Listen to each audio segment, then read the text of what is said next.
Morning student, मैं Geetika Madhuban public senior secondary school से SST की क्लास आपकी। अपन टॉपिक पढ़ रहे थे भारत के भौतिक वितरण के स्वरूप, भूगोलिक आकृति के भाग। उसमें अपन ने हिमालय पर्वत श्रृंखला पढ़ ली है। आज अपन पढ़ेंगे उत्तर का मैदानी भाग। एक बार रिपीट कर रही हूँ वापस से हिमालय पर्वत श्रृंखला के बारे में। इसको कितने भागों में बांटा हुआ है? इसे 3 भागों में बांटा हुआ है, महान हिमालय, लघु हिमालय और शिवालिक हिमालय।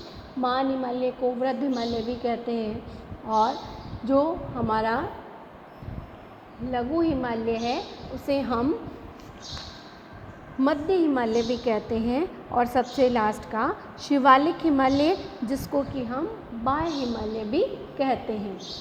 उसी से आगे मैं आपको अब अपना पढ़ रहे हैं अपन उत्तर का मैदानी भाग। उत्तर के मैदानी भाग जो है वो हमारी 3 मुख्य नदियाँ सिंधु, गंगा और ब्रह्मपुत्र नदियों के बहाव से आई हुई जलोढ़ मिट्टी से बना हुआ है, जिससे जलोढ़ निक्षेपण से बना हुआ है।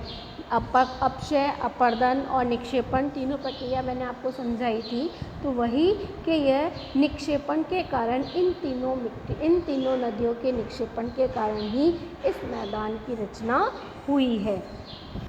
ये तीनों नदियाँ ही नहीं, इसके और जो भी साथ में सहायक नदियाँ हैं उनके कारण जो है हमारे इसमें उत्तरी मैदान की रचना हुई है, जिसमें अत्यधिक उपजाऊ मैदान है। अगर हम जनसंख्या की दृष्टि से भी देखें तो इसका विस्तार बहुत बड़ा है, और हम अगर इसका विस्तार देखते हैं तो ये 7 लाख वर्ग किलोमीटर में फैला हुआ है, और ये लगभग 2400 किलोमीटर लंबा और 240 से 300 मीटर तक चौड़ा है। उत्तर पर्वत की जो नदियां हैं उनके निक्षेपण के कार्य में ही, पर्वत से आने वाली जो नदियां हैं उनके निक्षेपण के कारण ही यह मैदान का निर्माण हुआ है। इस मैदान को 3 भागों में बांटा गया है, भाबर, तराई और जलोढ़ मैदान।